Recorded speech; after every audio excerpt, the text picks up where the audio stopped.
Namo Buddhaya, welcome and welcome back to another video.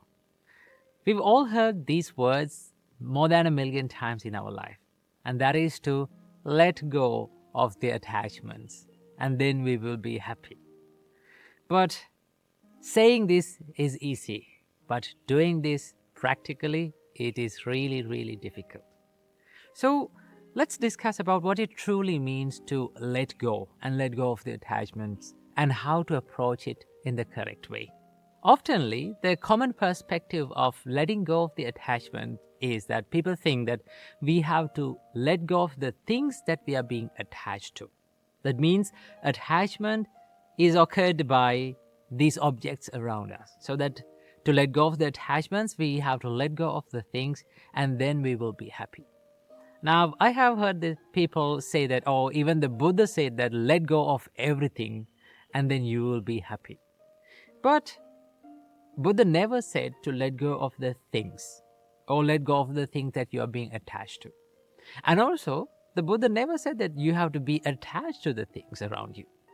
What Buddha said is that understand and realize that one day you have to let go of the things that are around you. And also one day you'll have to be separated from the things and from the people that you love and like one day. And realize this and live with them. While living with them, you have to realize that one day this is the reality of my life, that I will have to be separated from them. These things are subjected to change. And that is the true understanding about letting go of the attachments. One of the misconceptions about attachment is that people think, oh, attachment is an object. So that to let go of the attachment, we have to let go of that object. But this is not correct, because if we have to let go of the attachment and if we have to let go of the things that we have been attached to, then we will never be able to let go of these attachments. Why? Because as human beings, when we come to this world, there are so many things that are around us. There are so many things that we use, right? So if we had to let go of the things, then we will never be able to do that. Because even the body that we use is an object. Right? This is not something that we truly own. So if we have to let go of the things, then we have to let go of even our body. But we can't do that in reality. So that understand, the attachment is not an object. Attachment is more of a mind-related thing. Just look at these words from the Buddha. The Buddha said, "They are not sensual pleasures, the pretty things in the world. A person's sensual pleasure is lustful intention. The pretty things remain just as they are in the world, but the wise remove the desire for them." So what Buddha says is, just let the pretty things in the world stay in the same way, and you let go of the desire to wanting to them to be in the way that you want. Wanting things to be permanent is what we have to let go. How we should do that? We should understand that everything is subjected to change. Everything is subjected to impermanence, where we expect things to be permanent, and that is what makes us suffering. So then one can ask, if we let go of the desire, will we be able to enjoy the things? Now, here's the thing. The Buddhist understanding about desire is that it is the mental attachment. And thinking that these are mine, these are myself, this is me. It's like dragging a cow from its rope around its neck. Like the cow pulls to his side and we pull to our side. And what happens to us is that our hands get hurt. The reason why our hands get hurt is not because the cow is pulling to his side. The reason why our hand gets hurt is we are gripping the rope so tightly, and we are not ready to let go. And at first, letting go of the rope seems scary. Why? Because we think that we might lose the cow. The cow might run away. But in reality, if we simply let go, yes, the cow may run for a distance, but it will always come back. That's the nature. Even in the life, letting go of the attachments seems scary at first. But when we realize that in this life we have gained nothing and we have lost nothing, it is very, very easy to let go. The reality is that in life, we are not owners of anything. We came to this life owning nothing, and we are living this life owning nothing. So in this little time, we are just using these things around us. So we are not true owners, or we haven't gained anything. So if we haven't gained anything, what we have lost? So how can we train our minds to let go of the attachments? What we should practice? Now, the first step of letting go is to understand the true nature of life. What is the true nature of life? That everything, every experience, every feeling, everyone in our life is subjected to this inherent nature of change. We are constantly changing, right here, even right now. When you understand this, you understand that life is nothing but a bunch of changes. So that when these things change, that we have nothing to hold on to as permanent and wanting things to be according to our own wish. Because the life is undergoing even the constant change right now, right here. When you realize that no one, nothing, no feeling, no experience stays forever in life, or in other words, you cannot step into the same river twice, you realize that thinking about this life as permanent, wanting things to be permanent, is nothing but just an illusion of your mind. We are being eluded from our ignorance. That is what we realize by realizing the true nature of this change in life. It is something like this. Imagine you are going to a magic show and watching the magic show. As long as you don't know how to do the magic, how the magic is done, then you get fooled by it. And as long as you get fooled by it, the magic is a magic for you. But what if we become friends with the magician and we learn how to do the magic? And then again you go to the same magic show and watch the magic show. Now the magic is no longer a magic for you. But still, you can watch the magic show, you can enjoy it, but you know how it happens. You know how it is done, so that you are not being fooled by anything.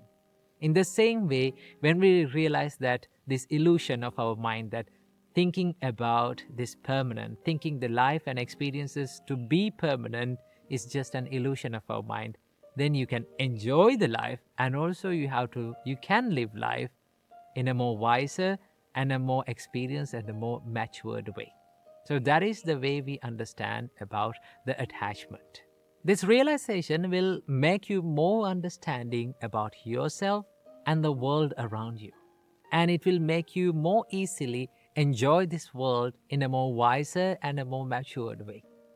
And also, by understanding about this constant change in your life, you let go of the attachment, you let go of this mind and the thought of wanting things to be permanent. And then the process of letting go will become much more easier. So understand that when we let go, we don't let go of the things. We let go of the mental and the emotional attachment towards things. We let go of that craving towards things, to wanting things to be permanent. And when you realize this, you can let go of this attachment and these expectations very easily. So that's a wrap for today's video. I hope you got some idea about attachment. So I wish you, may all of you be well and happy, and may all of you be happy forever. Welcome to today's video. In today's video, we are going to take a look at the concept of karma according to Buddha's teachings. Now, when you hear the word karma, the first question that comes to your mind is, what is karma? What is the meaning of this word? Well, if you take a look at the definition of karma, it gives the meaning of action, right? But in Buddhism, it is more than action. The Buddha said it is intentional action is the karma. In Nibbedika Sutta, Buddha explains this as Chetanahang bhikkhave kammang vadami, chetayitva kammang karoti, kayena vachaya manasa. Monks, I say that intention is the action, or intention is the karma. And intentionally or willingly, one performs actions or karma either physically, mentally, or verbally. That means that intention, chetana, or the intention, plays a greater role behind our karma.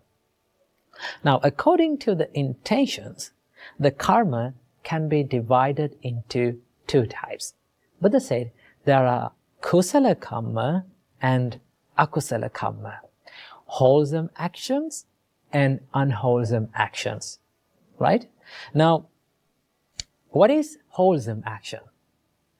They are the actions, they are the things that we do with wholesome intentions, right?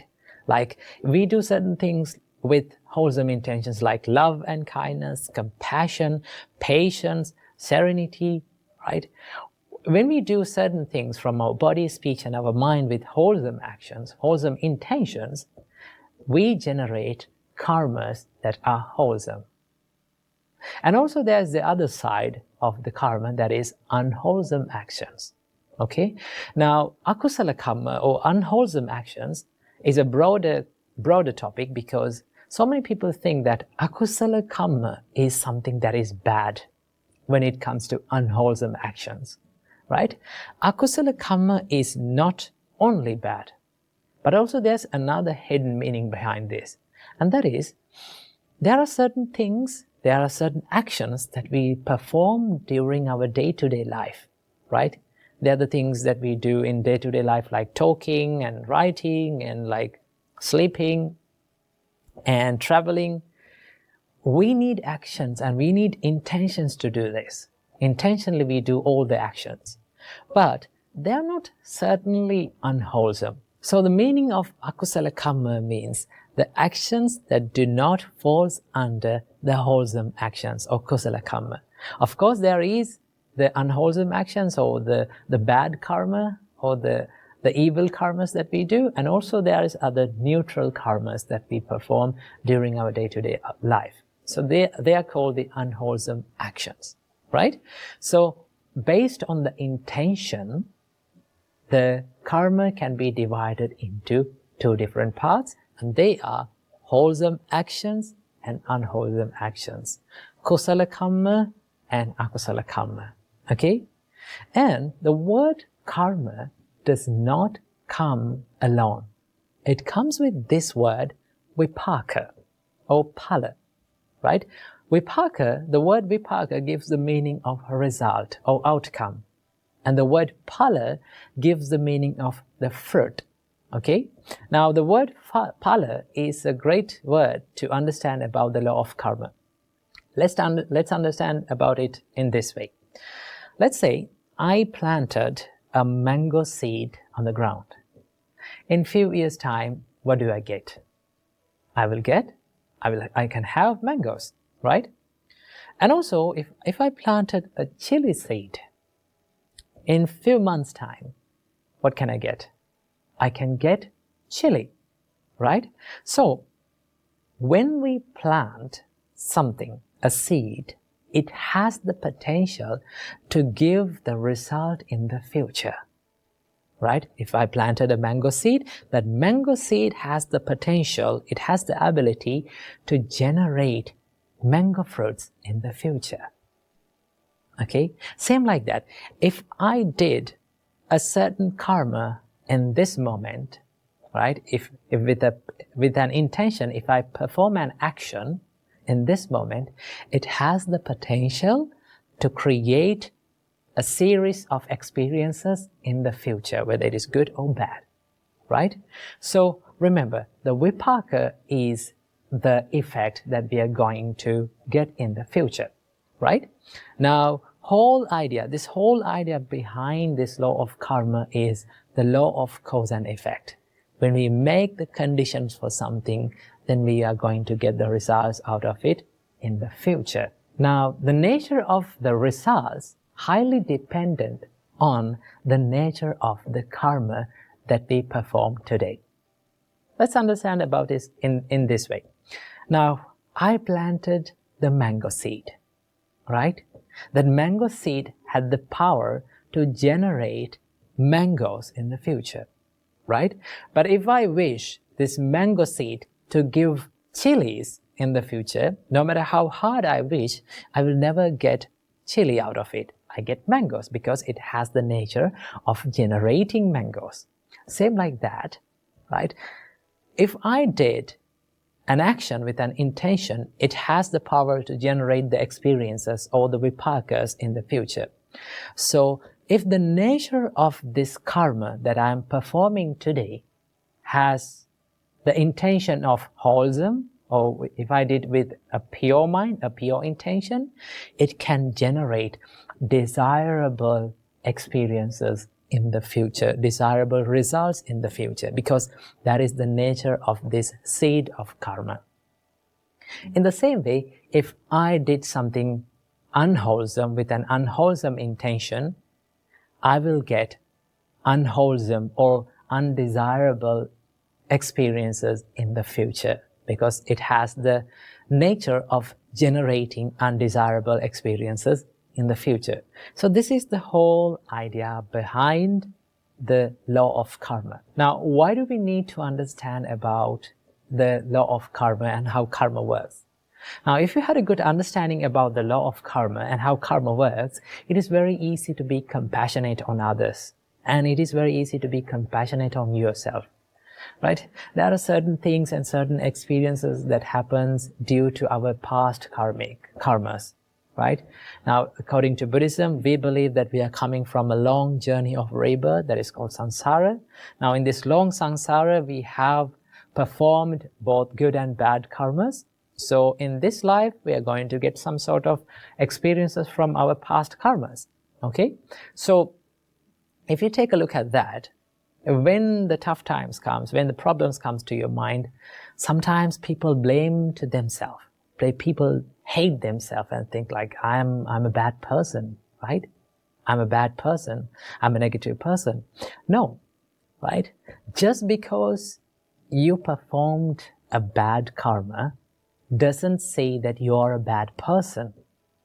Okay? Because each and everyone, we are living in this society, in this world, perform good and bad karma. Okay? So we don't want to hate ourselves. We can be compassionate on ourselves, right? Everyone is subjected to this law of karma. And also, if you have a good understanding about the law of karma, it is very easy to be mindful and be in this present moment. Why? Because sometimes we worry about the things that has happened in the past, right? We worry about the things that we have done in the past. And we think like, oh, I did this thing and my whole life is ruined, right? Of course, you cannot change the past, right? That is the truth. You cannot change the past. And also, you cannot stop the outcomes of the things that you have done in the past, or the results or the vipakas that you have done in the past. Okay? You cannot change it. What is within your control and what you can change is this present moment. And if you become mindful about this present moment, then you can create good karma, not the bad ones. So I hope you got a little understanding about the karma and how it works. So until next video, stay happy and stay safe. Welcome everyone to another video. Today, let's talk about something that is really, really important for all of our lives. Now, if you want to be good at anything that you want to be good at, let's say if you're studying, or if you're meditating, or if you are someone who is practicing the spiritual path, what is one quality? What is that one quality that you have to have in your life to be a master of it? If you're studying, what is that one quality that you have to have in your life to be a master? That is called consistency. Have you ever thought about why we are so good at bad habits or bad things. Bad things like anger, getting angry all the time, or feeling jealousy all the time, or bad things like procrastination or laziness. Why we are so good at these things? We are so good at these things because we have done it over a long period of time continuously, right? If you start getting angry, or if you start losing your temper again and again every single day, what will happen? You will be good at it, okay? If you are procrastinating the things that you want to do, then you will be a good procrastinator. So, one main important quality to be good at anything in this life, or to have a habit to our life, is consistency. That is why we are so good at bad things. So we can use this theory or this consistency for our own benefit, right? If you're someone who is studying, right, you have to do it every single day, again and again, repeatedly, even in the days where you don't feel like doing it, because that is the hardest part and that is the most important part. When you feel like not doing it, but if you keep doing it, if you keep moving forward, if you keep going through it, then you will be able to make a good habit of it. And once you become good at it, or once you make a habit in it, then it will be so easy for you.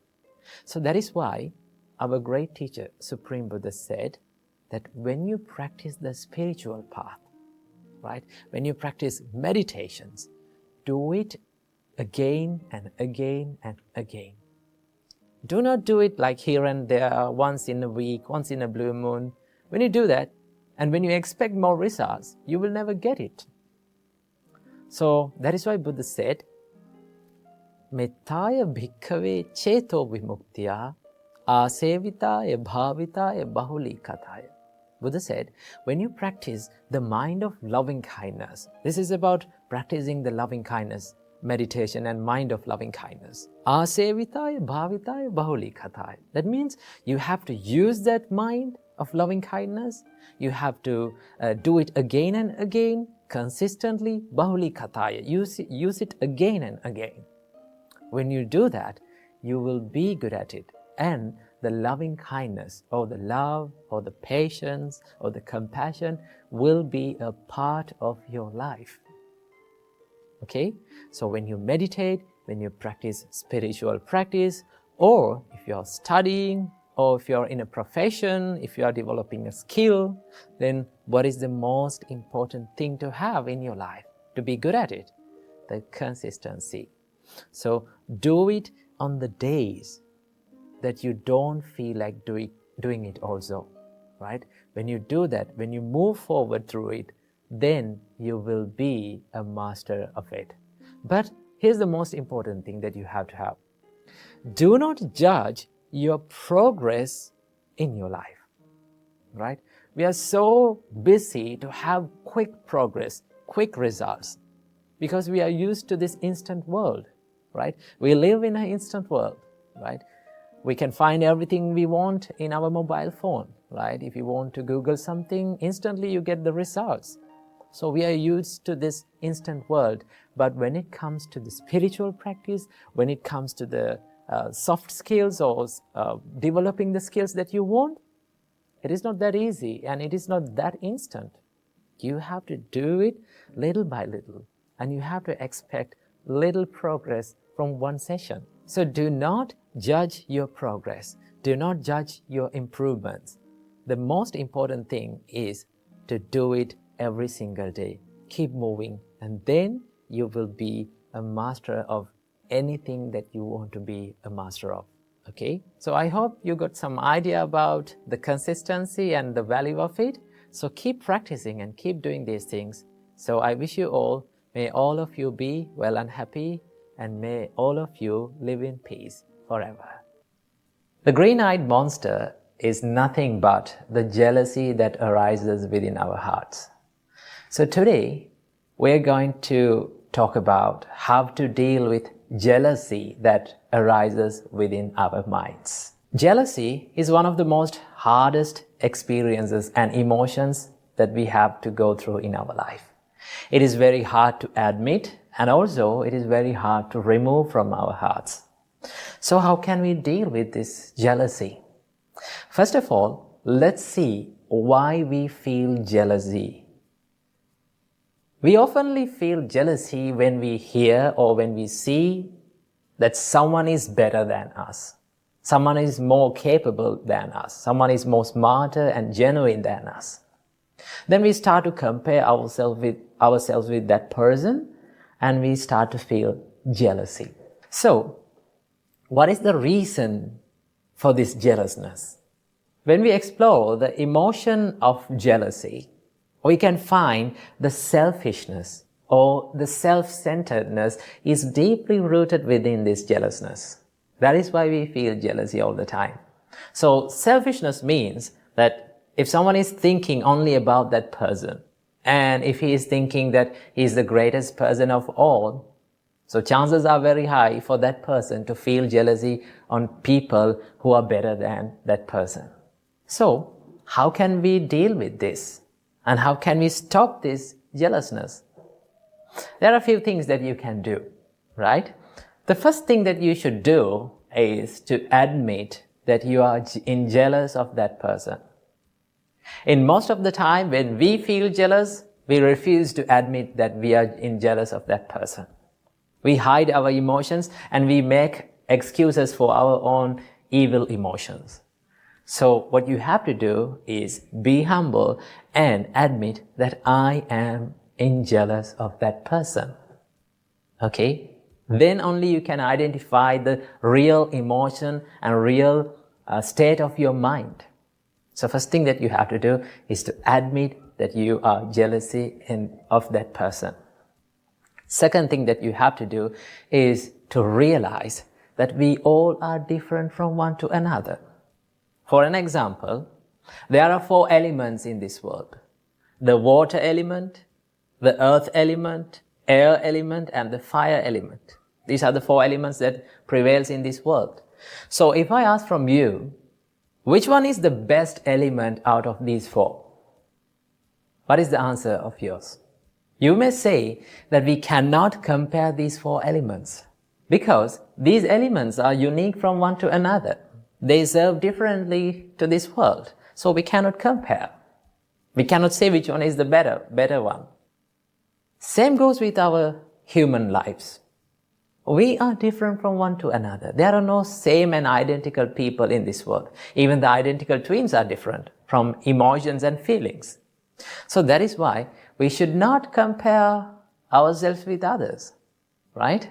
We all are different.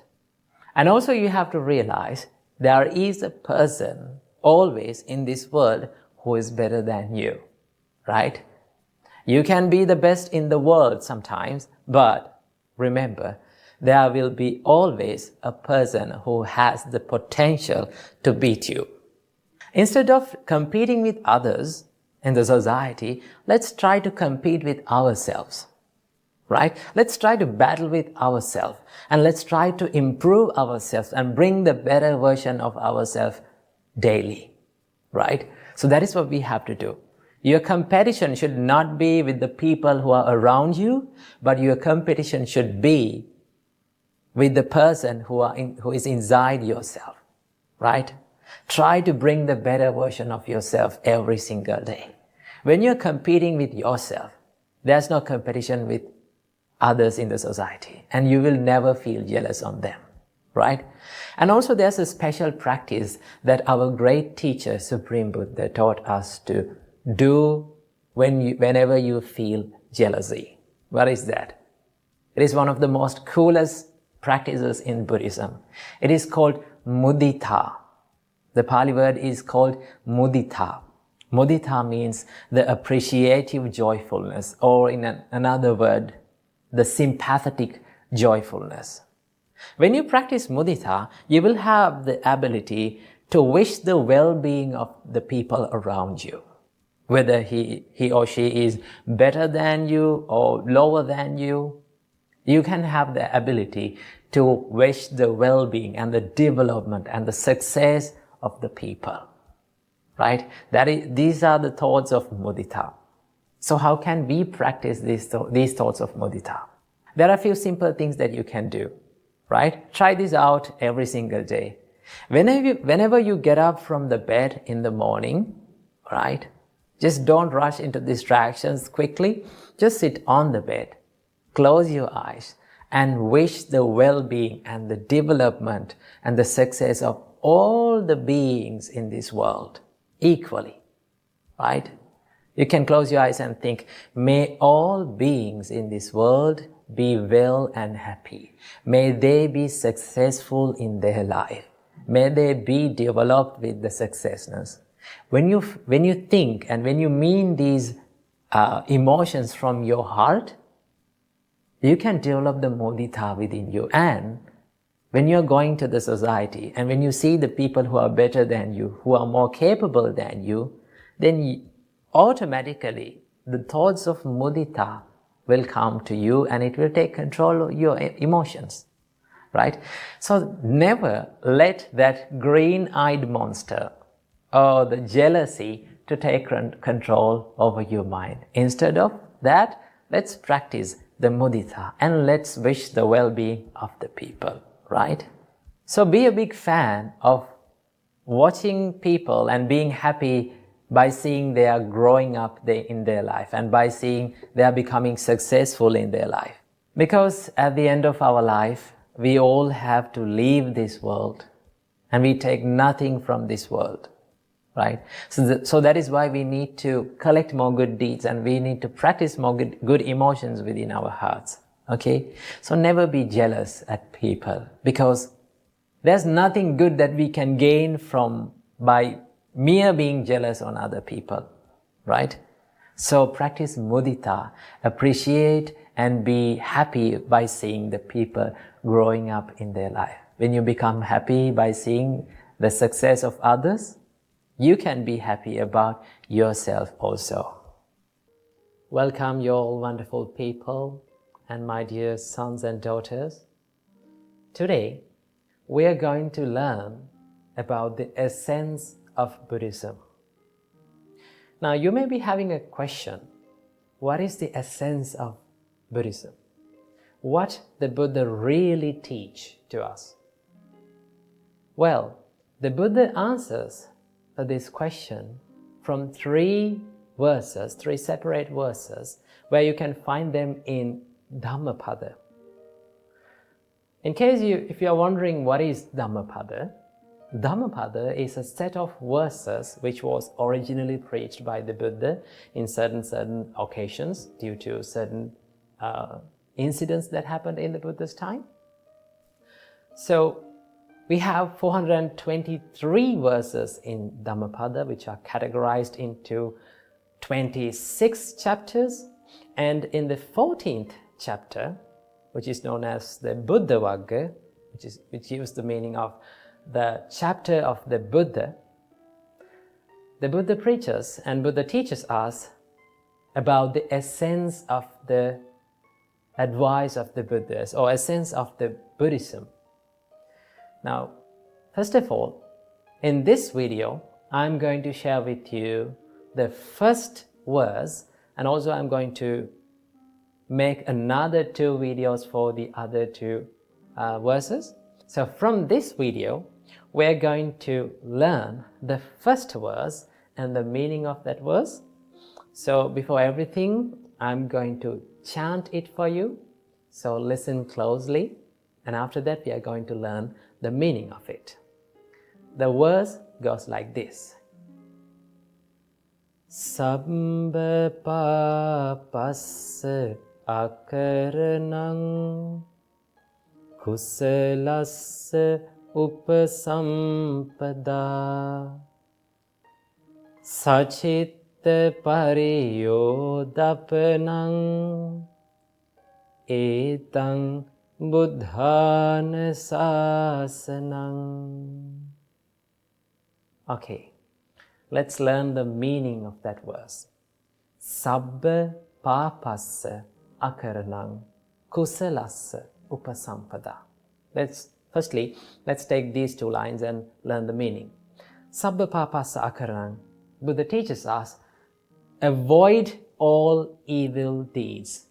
Avoid all evil things from your life and cultivate the good or the wholesome things in your life. Now, when we think about our mind, when you just think about your mind, it's very prominent, it's very clear that we have a higher sensitivity to negative things, or they're called the evil things like anger, jealous, hatred, selfishness, laziness, ego. All those evil things are very easy to cultivate through this mind, in this mind. Is that true? Yes, that is true, right? It's very easy to get angry. It is very easy to feel jealous. It is very easy to hate someone. So Buddha says, to avoid all evil things, what you have to do, cultivate more wholesome things in your mind. For an example, if you get angry all the time, little by little, try to practice the love and kindness. Try to practice the patience in your mind. That is what Buddha says. So what you have to do to avoid evil things, you have to cultivate more good things. That is the only way that we can avoid the evil things from our mind. To avoid any kind of bad habit, the only way is to replace that bad habit with a good one. Practice something good in the time that when you are about to do an evil thing. So that is what Buddha said. To avoid all the evil things, cultivate more wholesome qualities like love and kindness, patience, tolerance, and unselfishness, compassion, dedication, courage. So when you take about these wholesome qualities, it is very hard to practice. It's very hard to have the love and kindness inside your mind for a long time. We feel angry with people. But although these things are hard and difficult to do, what we have to do is we have to practice it little by little. We will fail, we will fall, we will cry. But we should not give up. That is what Buddha said. So to avoid all the evil things and to cultivate more wholesome qualities, and also Buddha said, sachitta pariyodapana, to cleanse one's mind. Now Buddha taught us, when you get these evil thoughts, these are called the defilements, right? The greed, the hatred, and the ego, or which we called the delusion. These three defilements makes our mind impure. Buddha said that the normal nature, by nature, our mind is very pure and it's very bright. But when we have this incoming defilements like greed, anger, and delusion, selfishness, what happens to our mind is it becomes impure. So to make your mind pure and cleanse it, cultivate the wholesome qualities in your life. Buddha said, Etang Buddhana Sasanang. This is the advice of the Buddhas to this world. So see how peaceful advice that the Buddha gave to this world. So everyone can practice this, right? There is no religious difference. There is no any bounds or any rules to practice this. Anyone can. We all can practice this, right? So when we practice, what happens to our life? We get happiness, right? We get that self-happiness about our life. So many people out there, they don't have that ability to be happy about themselves because they are doing these evil things. These evil things bring the sadness and the suffering and the regret to our life so easily. The Buddha said, instead of doing evil things, try to practice something wholesome, something good. So what we all have to do, regardless of any kind of religion, we have to cultivate more good deeds and good emotions and good intentions, good thoughts inside our mind. As a result, surely we will get the happiness to our life. So do good and be good. Namo Buddhaya. A quick question. Are you having sleepless nights because of these heavy loads of thoughts that are coming and looping inside your mind? Or are you someone who is imagining the worst case scenarios all the time whenever you're going to do something new? Or are you someone who is worrying about what other people will think of me? Well, if you are such a person, you might be overthinking. So let's find out a way that where we can get out of our head and quit overthinking and get the works done. So what we can do for this? Well, the first and the foremost thing that you have to do is to realize that overthinking is not going to help you in the process, right? You can plan, you can analyze, but do not overdo it. If you are over-planning, if you are over-analyzing, it's not going to help you, right? It will distract you from the process. The first thing that you have to realize is that overthinking is not going to help you. The second thing, you can practice to be mindful. Now, this is a practice that you can do to stop overthinking, to be mindful, to practice the mindfulness. So how can we practice the mindfulness? So there are many ways that our great teacher Supreme Buddha taught us to be mindful. One of them is to be mindful about the breathing pattern, which we call anapanasati, right? When you become more mindful about this inhale and exhale, your mind instantly comes to the present moment, right? Now you're only thinking about inhale and exhale. You're being mindful about that. Now, instantly, you reduced these thousands and thousands and looping thoughts to two thoughts. What are those two thoughts? Inhale and exhale. So when you're thinking like that, and when you become mindful, normally, automatically, you will find the peacefulness and you will stop overthinking about these things, right?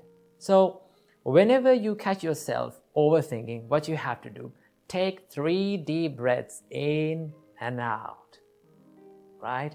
And just stay for a while by being mindful about your breathing pattern.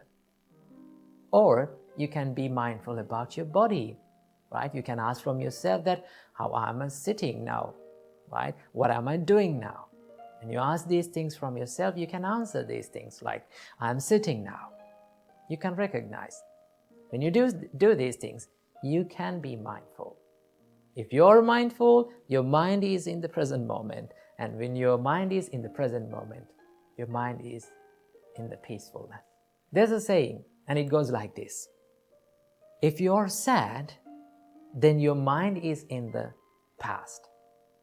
If you're anxious, your mind will be in the future. But if you are peaceful and if you are still, your mind is in the present moment. So start living in the present moment, right? When you live in the present moment, when you live right here, right now, you can be more peaceful and you can stop these overthinking patterns, right? And also, there's another part of overthinking. What is that? The what if question, right? So many people ask from them that, what if this happened? What if this not happens, right? What if everything that I did was wrong? They are constantly thinking about these things like that, right? They are imagining these worst case scenarios. So I must say something about them, right? So if you're thinking this what if question again and again, you can ask from yourself, what if everything that I did was okay? You can be positive. What if everything that I've planned and I've done was really great? So that can happen. There is always many possibilities for your plans to go okay. So don't be negative. Always think, I'm not going to be perfect, right? I cannot be perfect, but I can be the best version of myself. I can do my best. I must do my best. And be positive and go for it and take risks. Without taking risks, we cannot be successful in our lives. So practice these things, right? Be more mindful, right? Be more kind to yourself. And always think that if I overthink, if I constantly worry about myself, it will kill the peacefulness of my life. So I hope this video gave some light to your life. So be peaceful and be mindful and get out of your head and start doing the works that you haven't done. Welcome to yet another episode in Inner Guide Q&A program. Today we are going to discuss about a question that has been mentioned in the comments. The question is how to remain peaceful and calm under stressful situations. Coming right up. Stressful and difficult situations are the situations that we all have faced in all of our lives. But many of us face these situations in an unsuccessful way. Under difficult circumstances, under stressful situations, we become depressed, sad, and anxious.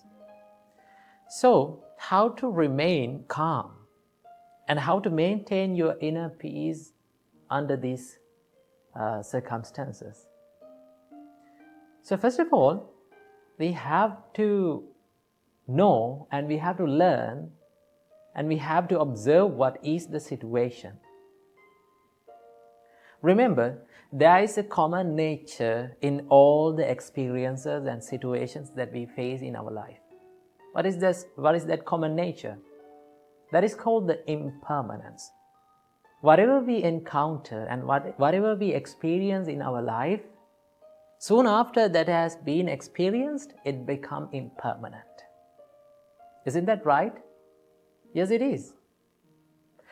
Now imagine someone is complaining to you about a mistake that you have done or maybe you haven't done, right? So he's yelling at you, right? So in that moment, when the people complain and blame at us, we become depressed, we become sad. But what is the nature of that situation? What is the nature of those words, those rude words? Now soon after we hear them, they become impermanent, right? Soon after you hear them, they will no longer prevail in our life. They are gone. That means everything that we encounter in our life, experience in our life, they become impermanent. That is the nature. But the real problem is that our mind clings to those experiences and there's a nature in our mind that it creates again and again those experiences inside. Now, for an example, as I mentioned before, when someone blames us, right? Now we know that soon after that we got the blame, the words are gone. They have become impermanent. But what our mind does, it creates those words again and again. We think those rude words again and again, and we become sad and depressed. But the real nature is, those words are gone. They have become impermanent. Right? So that is the nature. Understanding about the impermanence. Understanding that these experiences and all the things that we phase in our life are impermanent is very important to face or to be calm in a difficult situation. Because you know the nature. That is the first step. We need to understand that each and everything that we face in our life is impermanent. Right? Whether you face a terrible time, it will become impermanent. It will be changed. There will be a good day. Whether you face a good time, a happy time, a wonderful time, that will also become impermanent. That is the nature. So first of all, you need to understand about this. The world is impermanent. Our life is impermanent. Nothing is permanent in this world. Not even your problems. First step. And the second step. Whenever you are in a difficult situation, whenever you are in a terrible moment, you need to practice some practices or to do something to remain peaceful and maintain your peacefulness and think of a solution to solve this problem. So how to do that? Now, many of us, during the difficult situations, we become panicked. We freak out. So it is the best thing to do during a difficult situation is to do some practices to calm our mind. So what we can do to make our minds calm? The best thing that you can do to make your mind calm and peaceful is do some meditation. Right? Do a little bit of a meditation during that stressful situation. So how to do that? The easiest meditation that you can practice within a stressful situation is to contemplate on your breath. Now, breath is an amazing thing. It changes according to the situation. Isn't that right? So when we are in a terrible moment, right? When we are in a dangerous moment, what is the nature of our breathing pattern? It becomes fast and it becomes shorter. We take short and fast breathing patterns, right? So what is the nature of our breathing pattern? That when we go to sleep, what do we do normally? I think most of you have experienced this. When you go to bed and when you lie down, you take a deep breath in and let it go. That is a sign that your body shows that you are going to rest. So if you need to become peaceful and serene and tranquilized, you need to restructure your breath. So in a difficult and terrible and stressful situation, just take deep breaths in. You can do it. Breathe in deeply and let it go. And contemplate on the pattern of your breathing.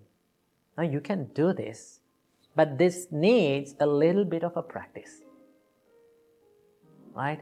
You cannot do it without a practice. First of all, you need to practice this. Now some people may question, now I cannot do this in a difficult situation. Yes, you cannot do it because you don't have that practice. First of all, you need to practice this contemplation and this practice where there is no stressful situations. Right? That is the thing. The nature of these practices is that if you do it whenever there is no problem, then it will help you to practice that way or the situation or that remedy during a stressful situation. There's a great saying that it says, if you sweat during the times of peace, you will bleed less during the times of war. That means if you practice during the times of peaceful situations and where there is no stressful situations, it will help, that practice will help you to face the difficult situations. So, practice at least 5 minutes a day to contemplate on your breath, right? You can feel the way that you are breathing, right? It will help you to tranquilize your mind. Supreme Buddha said, Vitakku pachedaya anapana sati bhavetappa. If you need to stop the chattering mind, if you need to stop the thoughts that are popping up all the time that inside your mind, just practice the anapanasati, or which we call the breathing meditation. Just contemplate on the breathing meditation. When you contemplate your mind on this breathing pattern, right, you're focusing your mind to inhale and to the exhale. That means your mind jumps from one thought to another, but there is only two thoughts: inhale and exhale. You're not thinking about anything else, right? That means you reduced thousands and millions of thoughts to two thoughts. So that is a big thing. So if you do it as a practice, you will feel that your mind will become more and more peaceful and tranquilized. So whenever you face a difficult and stressful situation, try to take deep breaths, few deep breaths in and let them go. And it will make you feel better. Right? So if you need to face a difficult situation, if you need to face a stressful situation successfully, you have to be ready for that situation where there is no stress. So that is how you face the difficult situations without being distracted. And also, as an extra thing, you have to practice the love and kindness. And also you have to practice the forgiveness. If you can practice these great qualities like compassion, love and kindness, especially forgiveness, you can maintain your peacefulness. Because when you forgive people, as an example, when you forgive people, that means you are letting go of them, right? The more you forgive, the more you will feel the peacefulness within. But forgiveness does not mean that you are going to fall into the same trap again and again for them. You forgive for yourself, and you know that person, and you can stay away from them in a positive way, and you can still be kind to them. Because kindness and forgiveness starts within your heart, and it will help you always. So practice these practices in the times where there are no stress and disturbing situations. And one day, when you master them, one day you can maintain your peacefulness within yourself without being distracted. Namo Buddhaya. A quick question.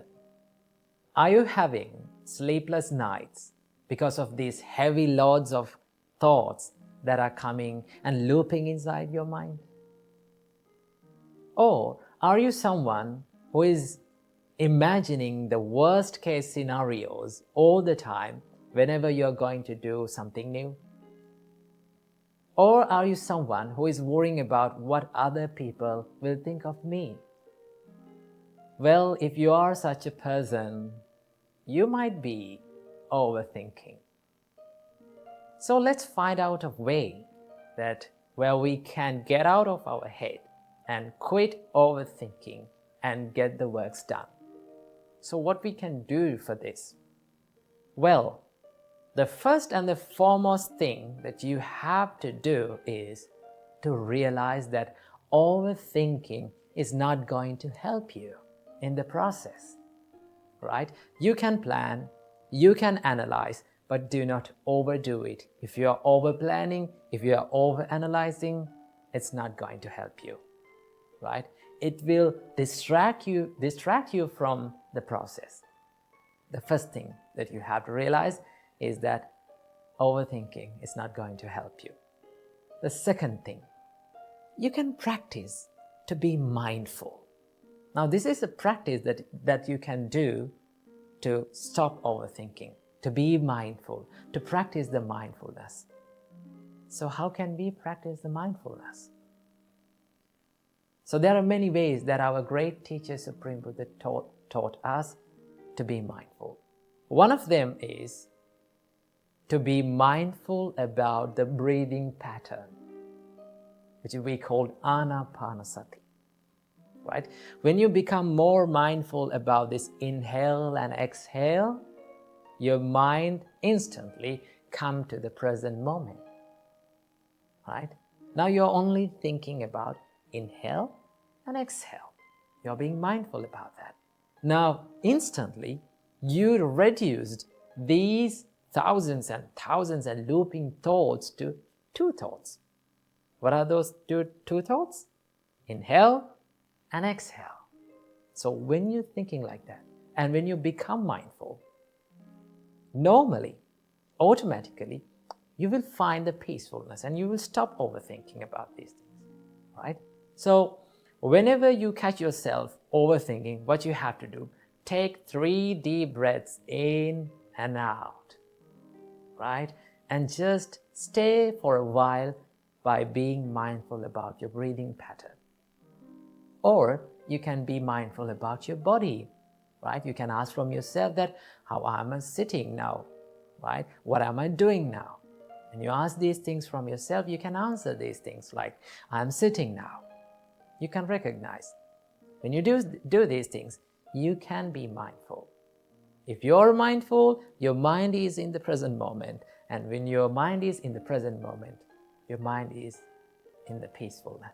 There's a saying, and it goes like this. If you're sad, then your mind is in the past. If you're anxious, your mind will be in the future. But if you are peaceful and if you are still, your mind is in the present moment. So start living in the present moment, right? When you live in the present moment, when you live right here, right now, you can be more peaceful and you can stop these overthinking patterns, right? And also, there's another part of overthinking. What is that? The what if question, right? So many people ask from them that, what if this happened? What if this not happens, right? What if everything that I did was wrong? They are constantly thinking about these things like that, right? They are imagining these worst case scenarios. So, I must say something about them, right? So, if you're thinking this what if question again and again, you can ask from yourself, what if everything that I did was okay? You can be positive. What if everything that I've planned and I've done was really great? So that can happen. There is always many possibilities for your plans to go okay. So don't be negative. Always think, I'm not going to be perfect, right? I cannot be perfect, but I can be the best version of myself. I can do my best. I must do my best. And be positive and go for it and take risks. Without taking risks, we cannot be successful in our lives. So practice these things, right? Be more mindful, right? Be more kind to yourself. And always think that if I overthink, if I constantly worry about myself, it will kill the peacefulness of my life. So I hope this video gave some light to your life. So be peaceful and be mindful and get out of your head and start doing the works that you haven't done.